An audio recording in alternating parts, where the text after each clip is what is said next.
Bonjour Startup Vision, je suis Stan Coignard, je suis cofondateur de S4M, une solution de Drive to Store, et je suis à l'origine du projet de French Tech Miami qui vient de recevoir sa labellisation à Miami. Bonjour Stan, merci beaucoup d'être avec nous aujourd'hui sur Startup Vision. Alors, Bonjour Florence. tu habites dans un État qui fait rêver tout le monde. On a très envie d'y aller en vacances, mais on sait un peu moins que la Floride se classe parmi les 5 États les plus dynamiques en ce qui concerne la tech. Et alors, la French Tech Miami est donc l'une des dernières nées sur le continent américain. Est-ce que tu peux nous parler justement de cet écosystème startup à Miami qu'on ne connaît pas bien? Merci tout d'abord de me recevoir. Alors oui, la French Tech Miami vient de recevoir son label officiel et donc fait partie maintenant des French Tech.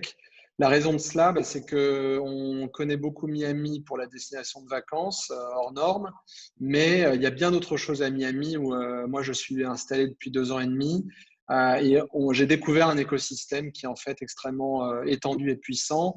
On peut qualifier Miami aujourd'hui de la seule ville aux États-Unis qui permet d'adresser les deux marchés simultanément, de l'Amérique du Nord et de l'Amérique du Sud.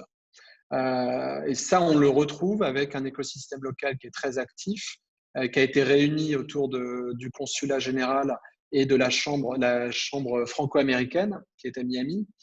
Vous avez des exemples comme la Knight Foundation, qui a financé de nombreux projets au cours des 10 dernières années. C'est comme une espèce de transition qui est en train de vivre cette ville.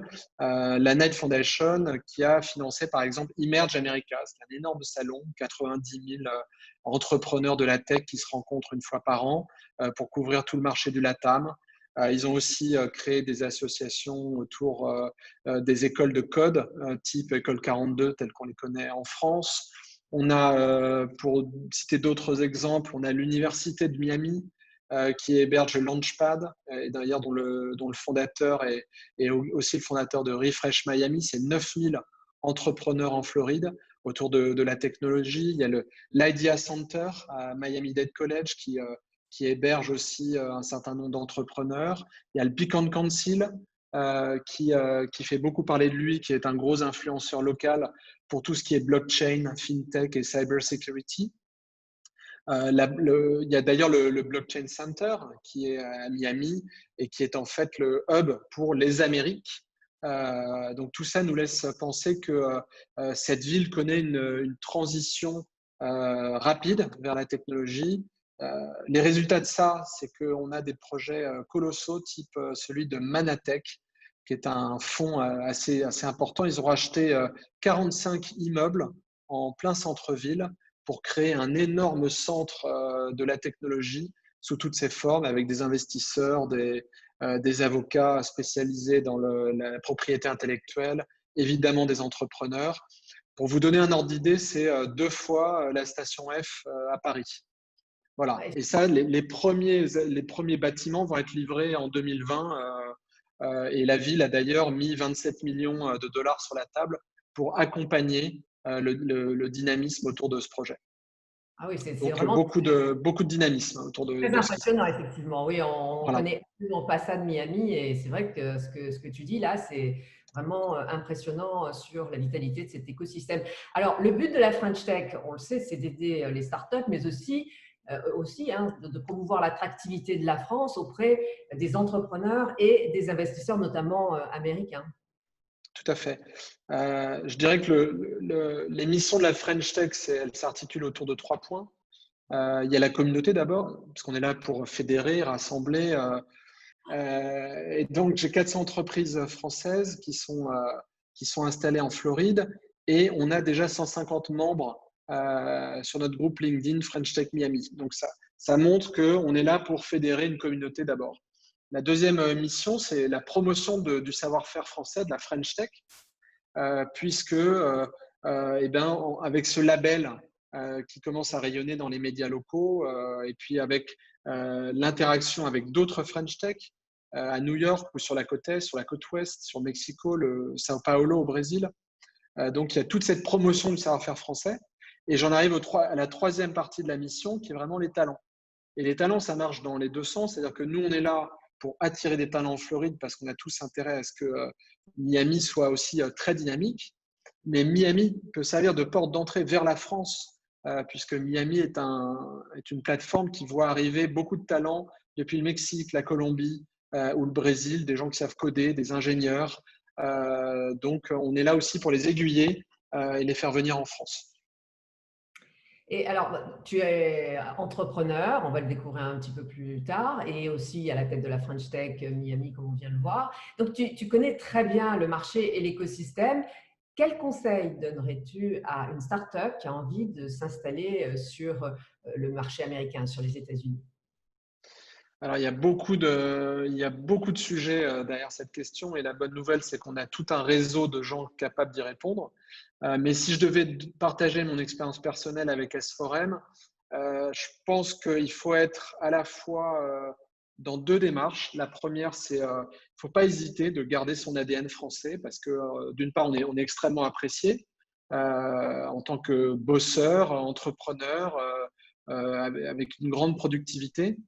Mais il y a un moment donné, il faut aussi être capable de s'adapter totalement au marché américain, qui n'a pas du tout les mêmes échelles. Ça peut paraître, je peux sembler enfoncer des portes ouvertes, mais en fait, ça remet en question beaucoup de choses sur nos process, sur les territoires qu'on est capable d'adresser simultanément, sur le recrutement, la différence entre un Américain qui arrive dans une société qui a besoin d'une job desk qui est hyper léchée et qui est très détaillée face à un Français qui a plus de capacité à la flexibilité, à l'initiative.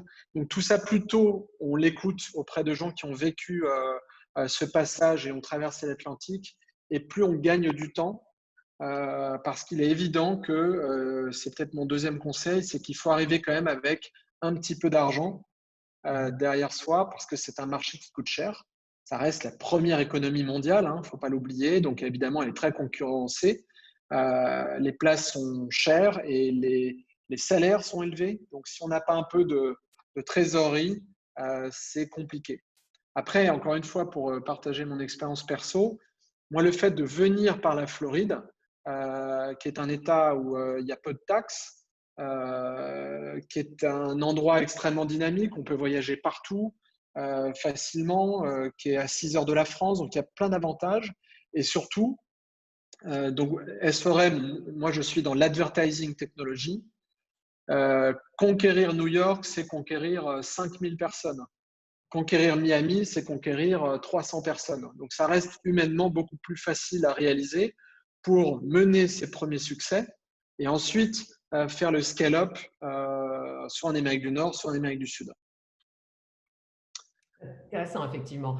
Et alors, justement, tu le disais, tu es cofondateur de S4M et ta compagnie fait partie du French Tech 120, donc bravo, c'est Merci. formidable, vraiment. Et toi, tu es venu plus spécifiquement pour développer les États-Unis. Alors, pour un entrepreneur, les États-Unis, c'est quoi? C'est plutôt un Eldorado ou plutôt un marché difficile pour continuer sur cette conversation, justement?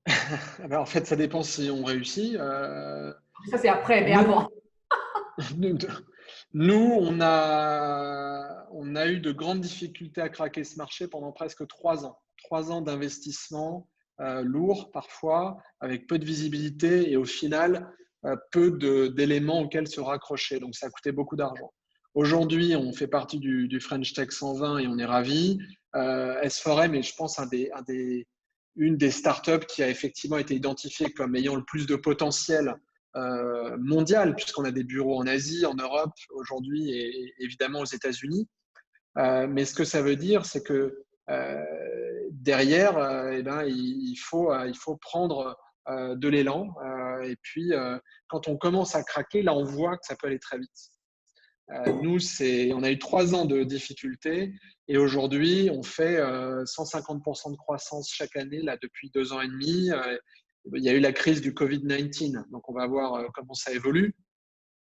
Mais nul doute que l'économie va reprendre et qu'on va reprendre notre pente rapide, puisqu'on est clairement ce qu'on appelle une fast growing company aux États-Unis.